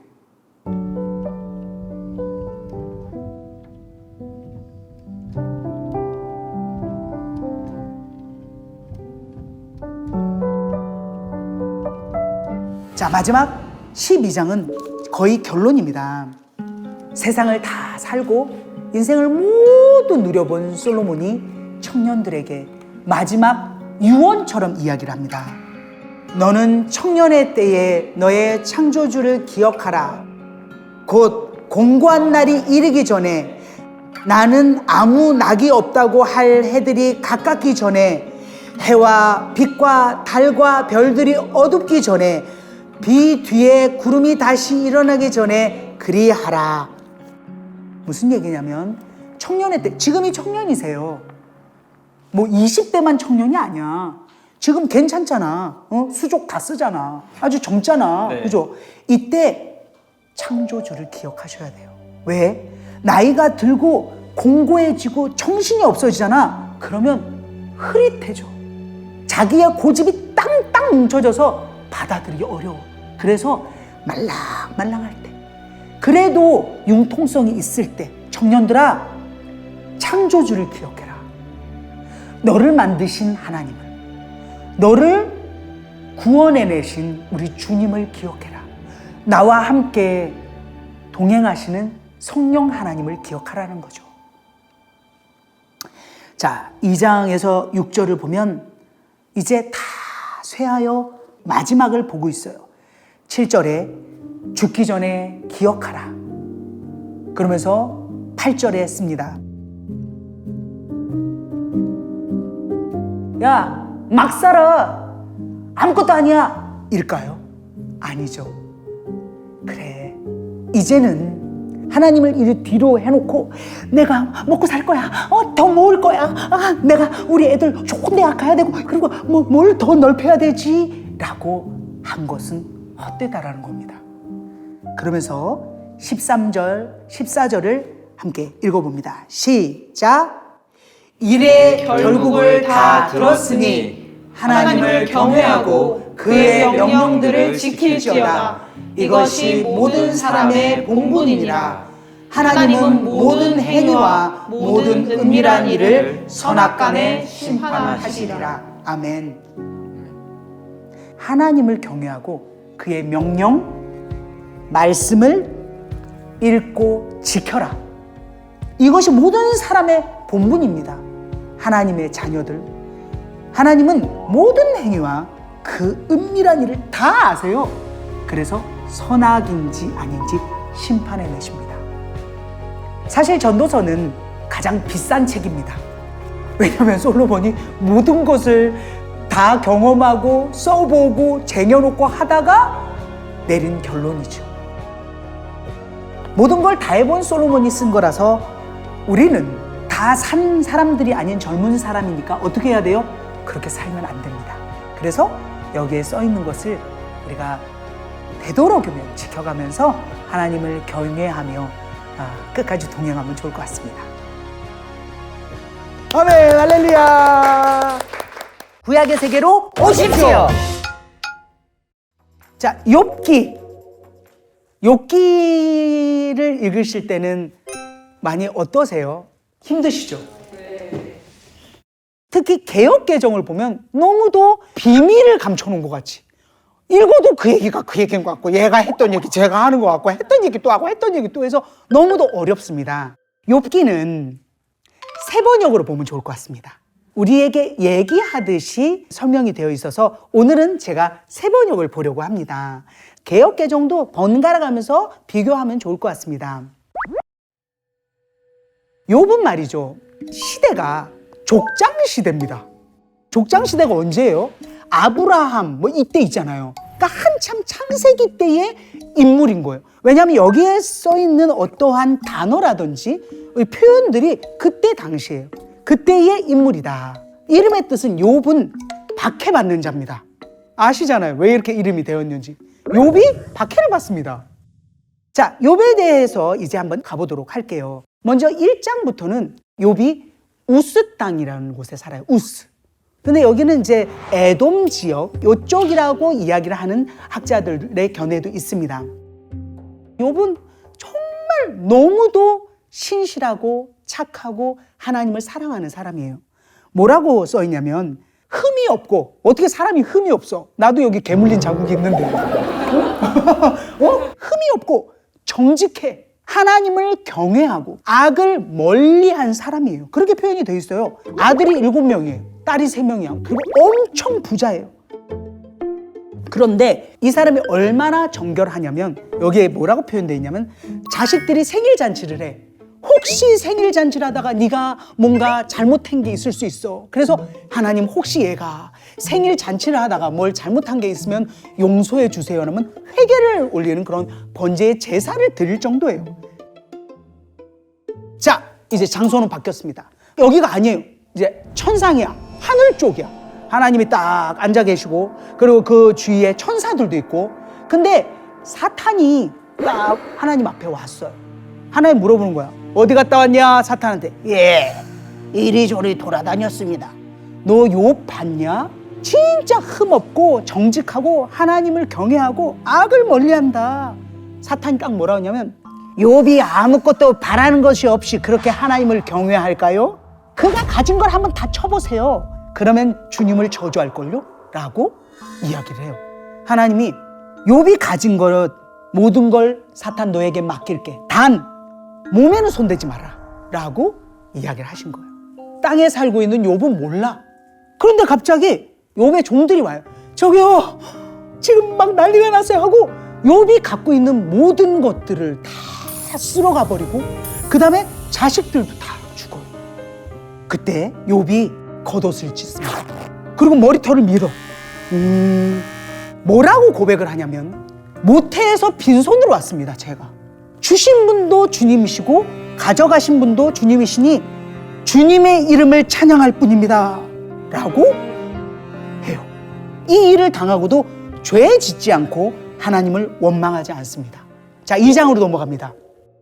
다시 천상이에요. 시간이 좀 지난 거야. 하나님이 봤냐?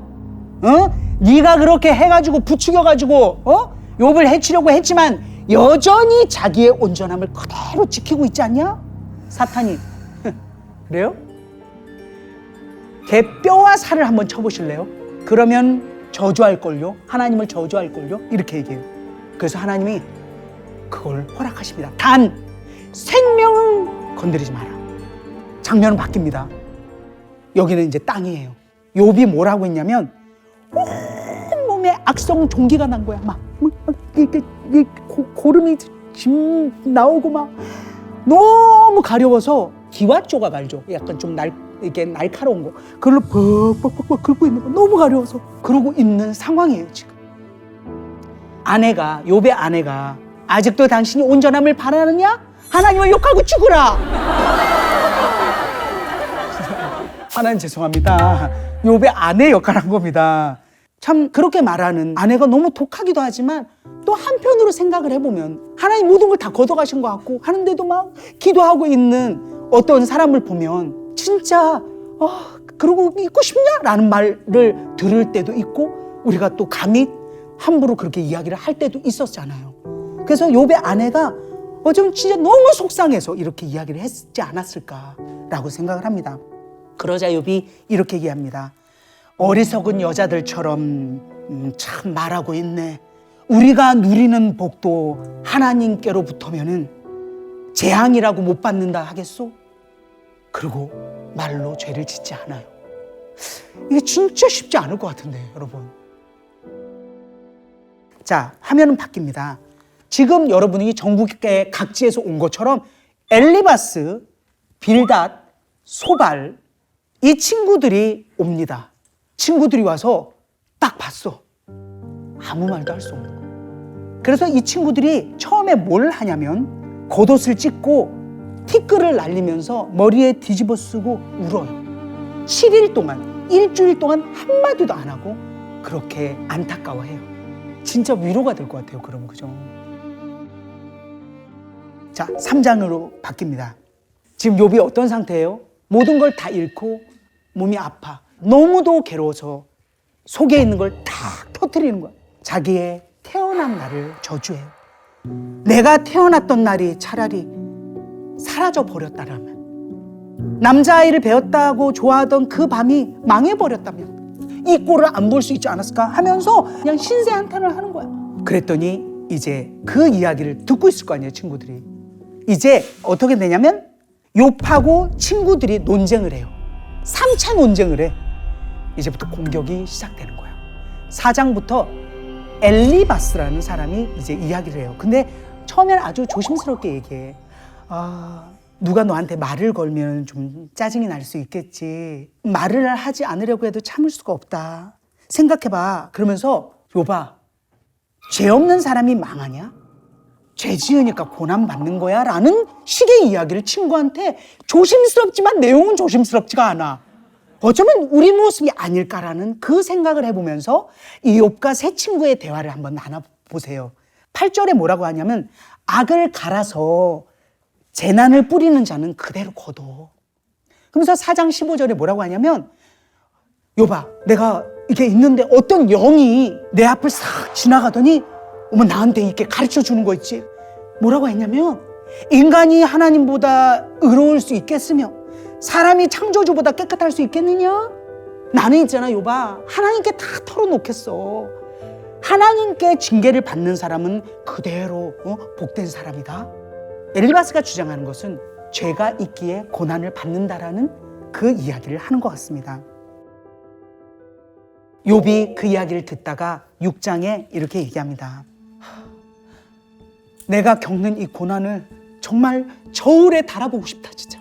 얼마나 무거운지, 얼마나 고통스러운지. 내가 전능하신 분을, 하나님을 경외하던 말든 절망 속에 허덕일 때야말로 진짜 친구가 필요한데, 친구라는 것들은 물이 흐르다가 마르는 개울처럼 미덥지 못하고 배신감만 든다.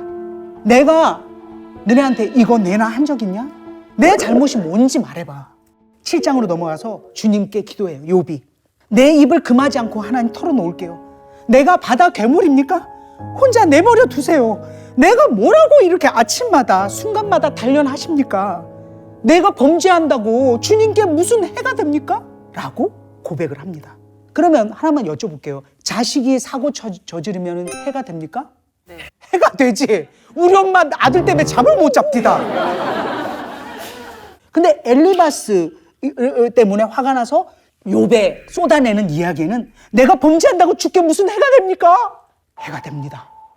근데 이렇게 이야기를 합니다. 자, 8장에 새로운 인물이 등장하니 이름이 빌닷입니다. 빌닷. 이 친구는 약간 논쟁적이에요. 이 사람이 이야기하는 건 고난을 당하는 거는 네 죄 때문이야 라고 또 이야기를 합니다.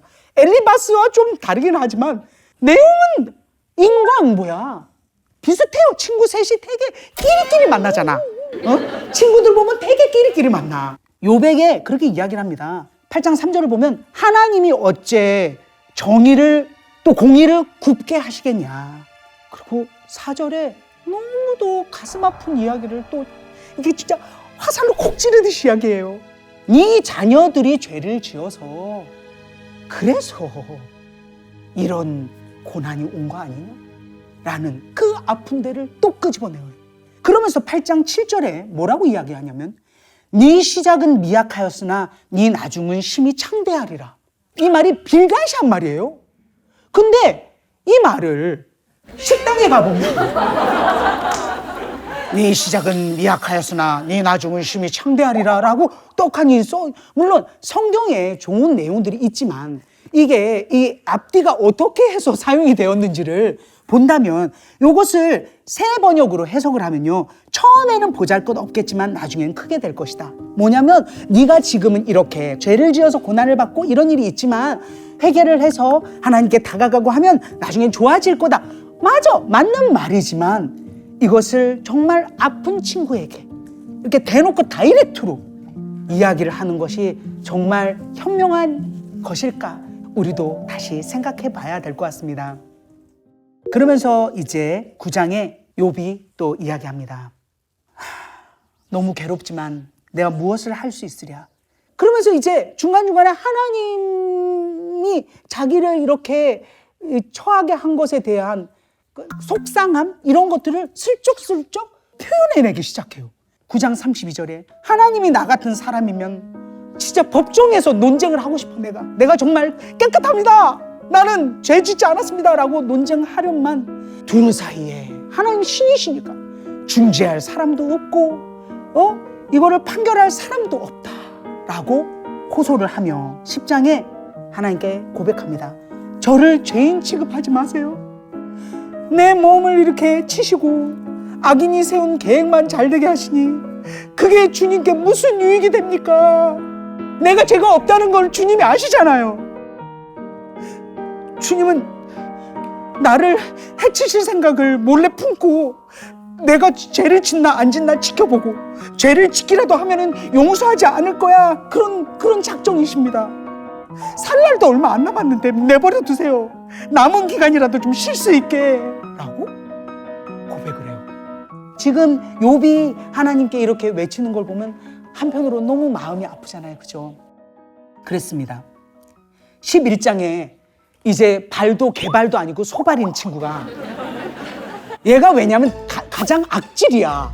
멘트가 너무 세. 거의 김구라예요. 소발은 살발해. 늘 화가 나 있어. 옛날 박명수 같아. 늘 대노야, 대노. 얘가 주장하는 것은 악인은 빈곤해지고 그리고 공고해진다라고 이 소발은 이야기합니다. 자, 소발이 11장에 이야기하는 거를 한번 제가 들려드리도록 하겠습니다. 가만 찬찬히 듣고 있다 보니까 진짜 회개도 안 하는 것 같고 자기는 정당하고 온전하고 죄 없고 이렇게 이야기를 하는 것 같단 말이에요. 소발이 가만 안 있는 거야. 얘 표현이 뭐라 그러냐면, 야, 네가 하는 헛소리를 듣고서 누가 잠잠할 수 있어? 하나님이 너한테 벌을 내리셨지. 그 벌이 네 죄보다 가벼워. 제가 이 욥기를 이번에 준비하면서 느낀 것은 엘리바스나 빌닷이나 소발이 이야기하는 것이 어떤 때는 제가 썼던 언어더라고요. 말로 표현을 안 했었더라도 생각으로도 그렇게 했더라고. 네가 그렇게 하는 거는 네가 하나님 안 믿어서야. 네 행동이 똑바르지 않아서야. 네가 사람들한테 함부로 해서야. 그러니까 네가 벌 받는 거야. 네가 벌 받는 건 네 죄보다 약해 라고 하지 않았을까? 혹시 안 그랬을까? 그죠? 우리의 입이 이 새치의 혀로 가슴이 먹먹해지더라고. 앞으로 더 나와, 더 해. 정말 회개를 하는 그런 마음을 이 욥기를 읽으면서 가져야겠다라는 생각을 했습니다. 12장에 이제 욥이 이게 살짝 날아가셨어요. 생각을 해봐. 아빠 죽겠어. 이제는 뭐 애들도 진짜 다 지금 없어졌고 친구 셋이 와서 공격하고 있고 지금 욥이 어떤 상황이겠어요. 여러분 욥이라고 생각을 해봐. 그랬더니 욥이 12장이래요. 지혜로운 사람들이 너희밖에 없는 줄 아냐? 나도 너희만큼 알아. 이제 됐어. 하나님께 내 마음을 다 털어놓고 싶다. 너희는 돌팔이 의사야.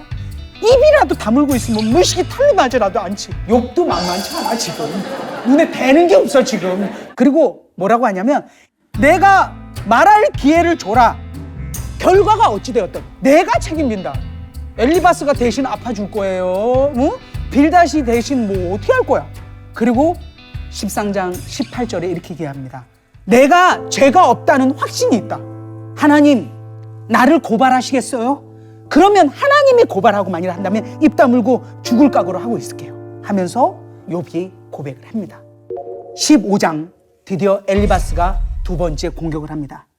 지혜롭다며 왜 열을 올리고 쓸데없는 논쟁으로 싸우냐? 너는 하나님을 두려워하는 마음도 다 던져버리고 이제 기도하는 일조차 팽개쳤구나 라고 이야기를 해요. 엘리바스가. 사실 욥은 욥기를 읽다 보면요 친구들하고 싸우고 뒤에는 하나님한테 기도해요. 그냥 자기 눈에 보이는 이걸로 또 얘기를 하는 거야. 기도도 안 하네 이제.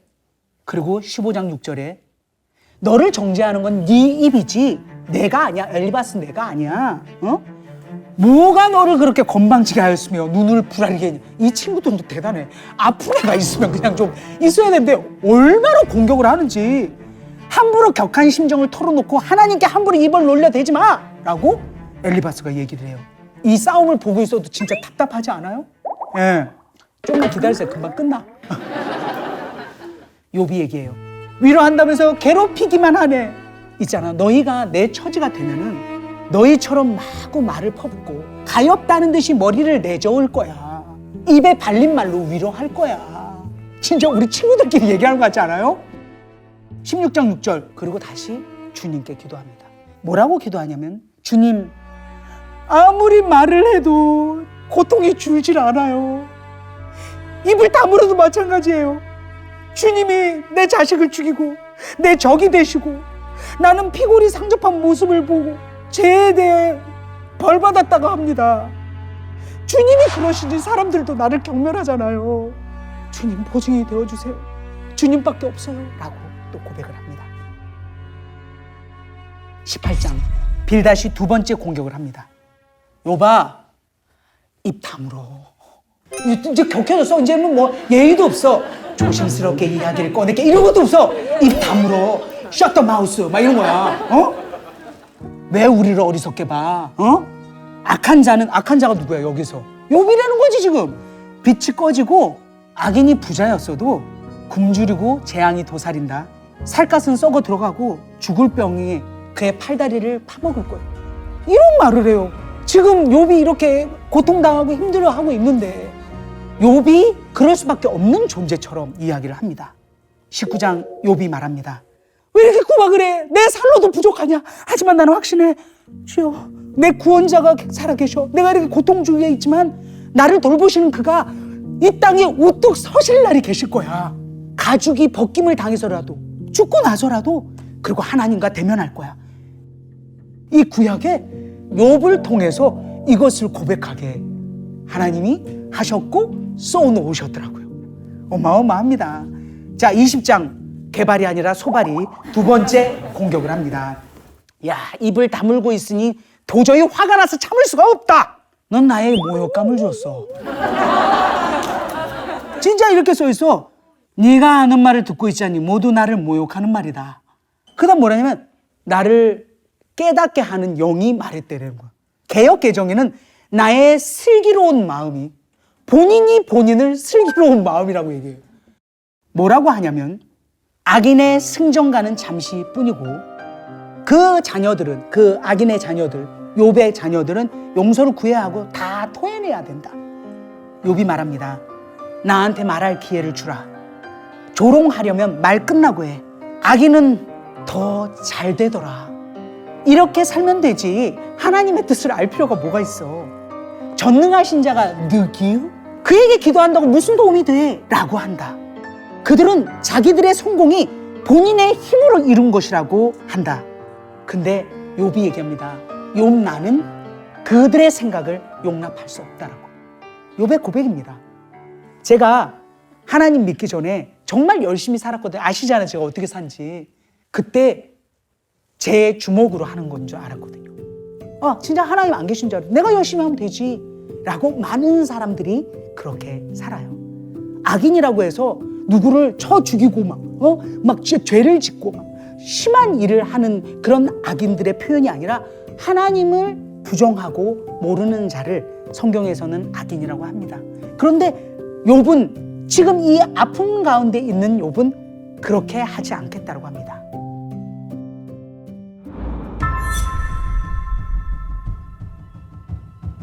이제 욥이 23장에 이야기합니다. 나는 하나님에게 이야기하고 싶다. 친구들하고 대화가 안 되는 거야. 하나님이 귀 기울여 주실 거야. 근데요, 하나님이 동서남북을 다 찾아봐도 안 계세요. 그러면서 23장 10절에 여러분들이 잘 아는, 그러나 내가 가는 길을 그가 아시나니 그가 나를 단련하신 후에는 내가 정금같이 나오리라. 아세요?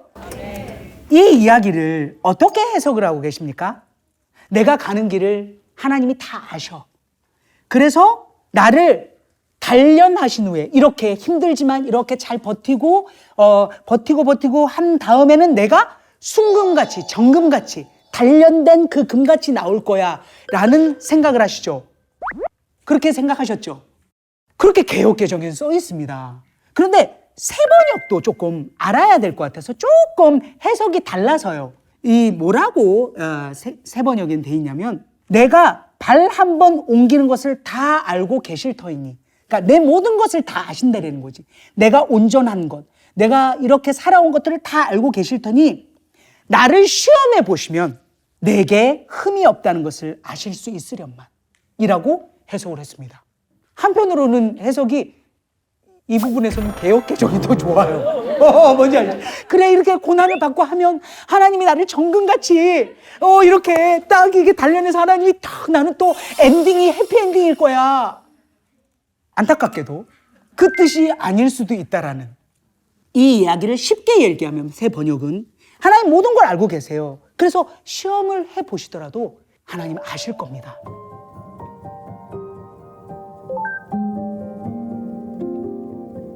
어쩌면 자기의 온전함을 다시 한번 강조하는 욥의 모습도 볼 수가 있어요. 이제 욥이 고백을 합니다. 28장 28절로 정리를 할 수가 있겠네요. 주님을 경외하는 것이 지혜요, 악을 멀리 떠나는 것이 슬기다. 이거 어디서 많이 들었는데 어디서 들었을까요?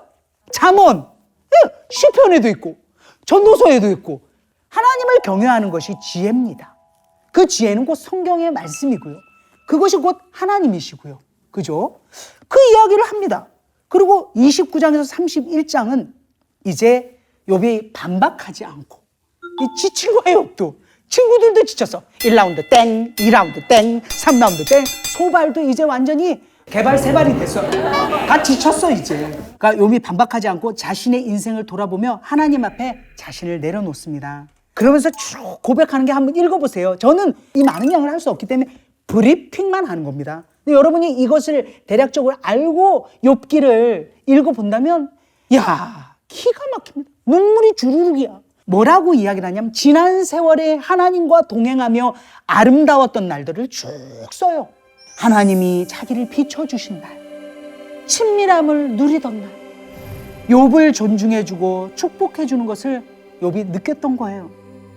그다음 30장 24절에 또 다시 돌아, 왜 하나님 나를 치십니까?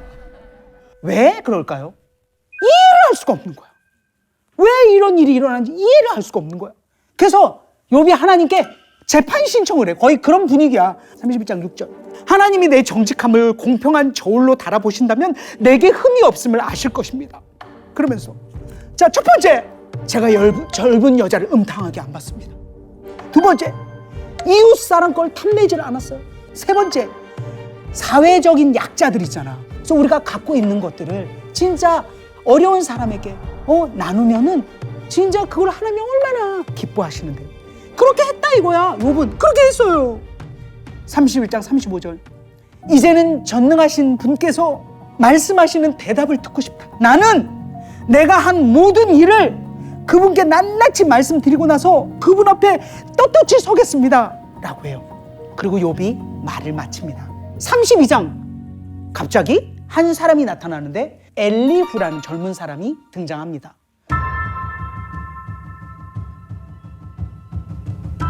그러자 38장 한 분이 나타나셨니? 그분이 누군가요?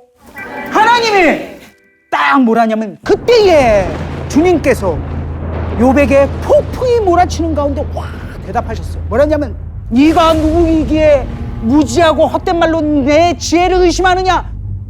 내 지혜가 뭐야? 하나님의 지혜. 욥은 지금 하나님한테 뭘 원하냐면, 하나님 제가 뭘 잘못했나요? 나는 온전하게 하나님 지켰는데 왜 나한테 이렇게 고통을 주세요? 왜 의인이 이렇게 고통을 당하나요? 라고 여러분들도 예수 잘 믿고 사는데 그잖아. 돈도 띄이고 막 병도 생기고 남편도 말 안 듣고 애들은 더 말 안 듣고 이런 고통 가운데 계시잖아요. 우리 이야기야. 왜 그런가요? 라고 했을 때 하나님이 답을 줘야죠. A 했으면 B 주셔야죠. 하나님 어떻게 하냐면 반대로 질문을 합니다. 70개의 질문을 합니다. 거의 랩이야. 랩처럼 해볼게. 자, 욥. 자, 들어간다. 알고 싶지? 네. 땅에 기초 놓을 때는 어디 있었냐? 구름으로 바다를 덮고 흑암으로 바다를 감싼 것은 나다. 바다가 넘지 못하게 금을 그어놓고 바다를 가두고 문빗장을 지른 것은 바로 나다. 너 바닷속까지 들어가 본 적 있냐? 비에게 아버지가 있어요? 얼음은 어느 모태에서 나왔습니까? 나일강이 넘칠 것이라고 말해주는 이가 누구냐? 욥! 대답해봐! 그 하나님의 랩처럼 쏟아내는 속사포 같은 70개의 질문에 욥은 한마디도 대답을 하지 못합니다. 그리고 42장에 욥이 고백합니다. 주님은 못하시는 일이 없고 내가 귀로 듣기만 했어요. 주님에 대해서. 근데 눈으로 오늘 뵙습니다. 그러므로 내가 회개합니다. 여러분, 욥은 뭘 원했어요? 내가 왜 하나님을 이렇게 온전하게 믿었는데 왜 내가 이렇게 고통받습니까? 알려주세요. 했는데 하나님이 알려주셨어요? 안 알려주셨어요. 그런데 욥은 여기서 엄청 은혜를 받은 거예요. 왜 은혜를 받았을까? 혼자인 줄 알았더니 하나님이 일거수일투족 다 보고 계셨던 거죠. 욥은 자기의 생각으로, 내 옹졸한 생각으로 하나님은 이렇게 해주셔야지 그랬는데 하나님이 그냥 70개의 질문만 던졌는데도 한마디도 대답을 못하는 본인을 깨달았던 거죠. 하나님은 하나님이시구나. 전지전능하신 천지를 창조하신 그 지혜에 그 뛰어난 하나님이 나를 다 지켜보고 있었구나라는 걸 고백하며 내가 회개합니다 라고 고백합니다. 그리고 42장 10절부터 쭉 이어지는 것은 욥의 회복입니다. 하나님이 잃어버린 그대로 2배 갑절의 회복을 하세요. 140년을 살고 4대와 함께 살면서 생을 마감합니다. 이렇게 욥기는 마무리를 합니다.